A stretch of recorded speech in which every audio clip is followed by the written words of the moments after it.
Continuing with the public hearing,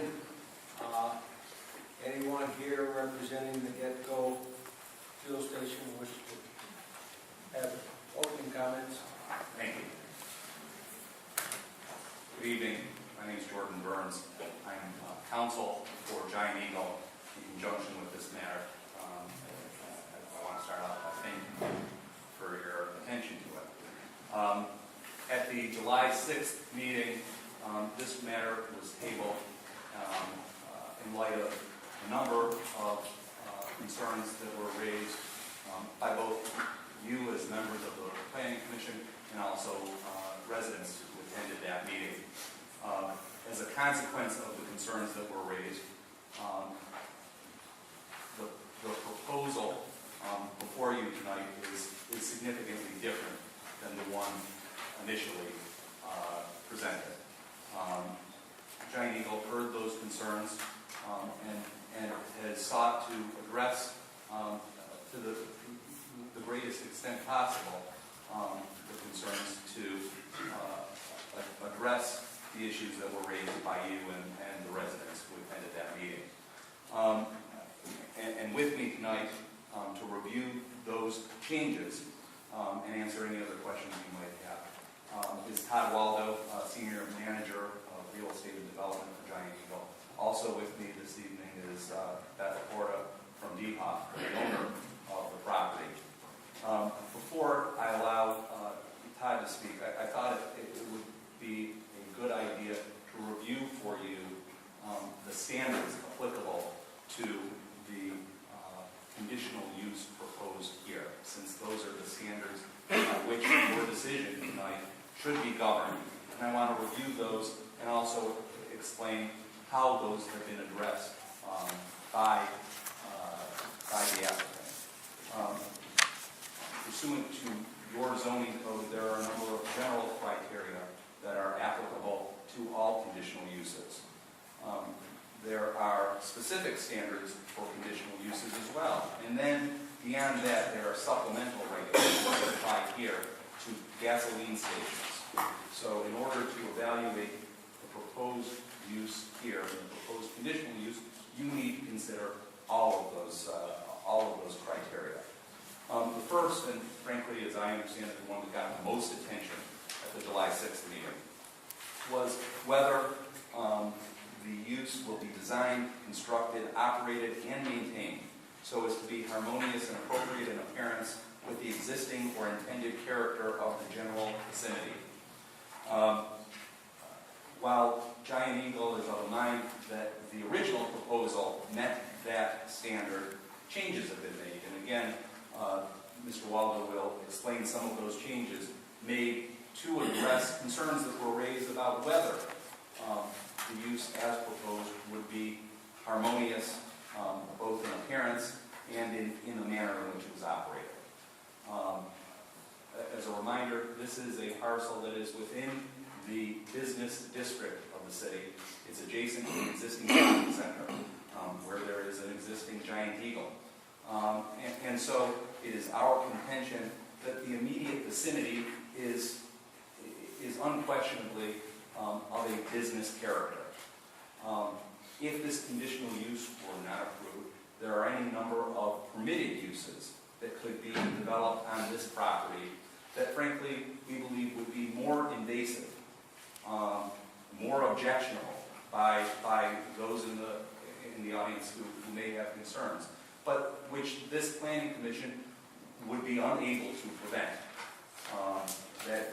That goes to the hours of operation, that goes to the nature of the business conducted on the parcel, that goes to the buffering surrounding the parcel, all of which your code gives you authority to control to a great extent in conjunction with a conditional use.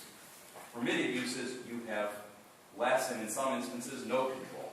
So here you have an opportunity through your code to create something that may indeed be more harmonious with the area beyond the directly adjacent property, the shopping center, than you might otherwise have. Just want to chronicle what's happened since the last Planning Commission hearing, and John Eagle definitely we value the opinion opinions of our customers and our neighbors.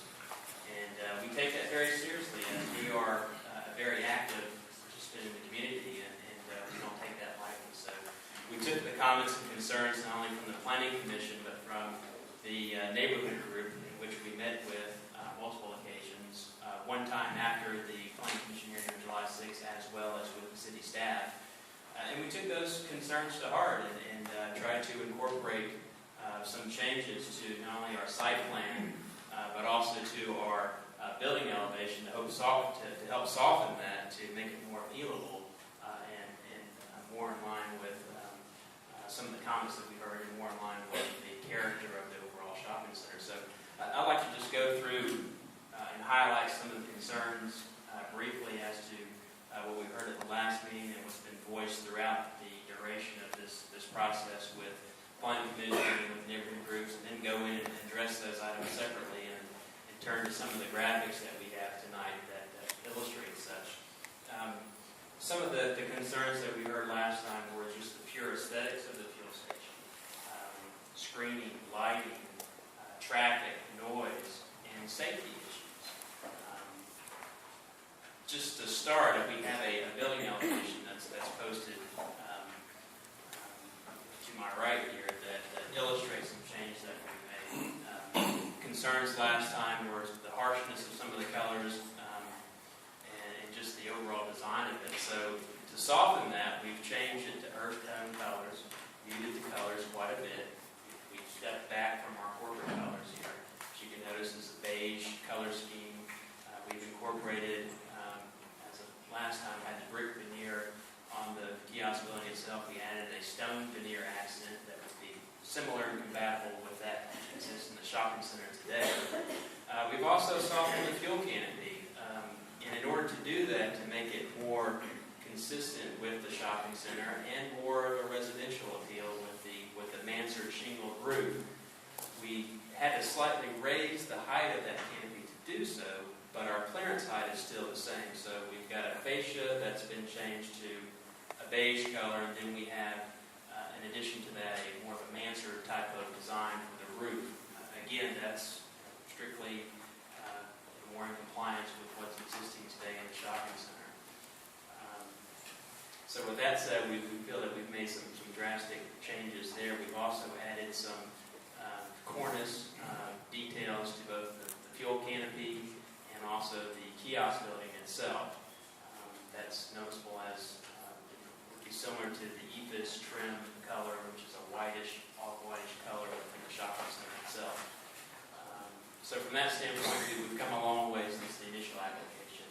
So another safety concern, which I think was well verbalized by the neighborhood group, is the impact to the existing nature trail that runs adjacent to the shopping center, internal shopping center drives.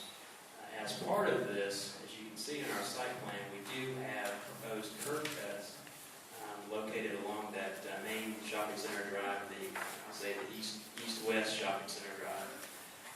Because of that, the nature trail is proposed to be relocated where it crosses that access drive, such that it crosses at an intersection where there are some stop controls, and it's even a safer location because you do have those stop controls where motorists have to yield and are looking out for pedestrians that may be crossing.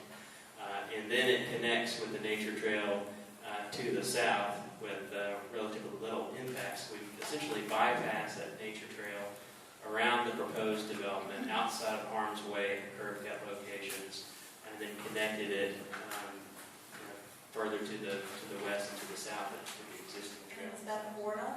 I reside at 4852 Lamberton Avenue, Canton, Ohio, 44705. And I'm here tonight representing McKinley Development. This is a very difficult room for me to be in tonight.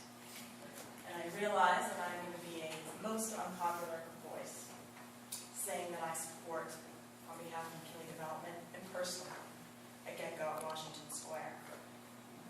We've heard a lot of things tonight, and some of them are impressive. 580 signatures. That's an impressive amount of signatures. I know. I walk the streets for liquor options. I walk the streets to get people elected, it's hard to get signatures. But it is a small amount compared to 17,000 people who live in the city of Lincoln. The busiest trail per mile, I think that's great. I think it's great that we have such a fantastic amenity at Washington Square. I personally know I run it at least 3 days a week. I'm training for the Chicago Marathon in 4 weeks, so I'm there often. And I'm very interested to make sure that that trail stays safe. I would not be a proponent of this Get-Go gas station if I thought for 1 minute my safety would be in jeopardy, because I plan on using that trail for a long time to come. Property values, Missy Fort wants a guarantee. There's not many things that we can guarantee in this life. But I can tell you that you might want to consider our track record, the Washington Square Shopping Center as it stands today. It is perhaps the one thing that should speak the loudest tonight. We heard many of these same concerns before we built Washington Square. Some of them are very legitimate, and I don't mean to take away from them. And we hear you. And we think Get-Go and Giant Eagle have come a long way to answer many of these concerns.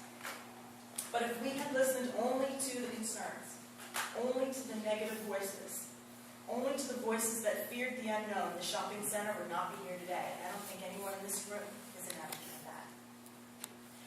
We understand it's impossible to please every single person, but we believed that the shopping center we wanted to build would be an asset to this community. It would service the needs of this community, making life more convenient and more enjoyable. We believe we succeeded in just that. Each decision we make about what goes into this shopping center is measured against this standard. The reason why Get-Go is so important is because we believe it will serve to strengthen the anchor of the shopping center, which is Giant Eagle. It's critical that Giant Eagle stay strong. We only have to look at Oakwood Square to understand this point. I'm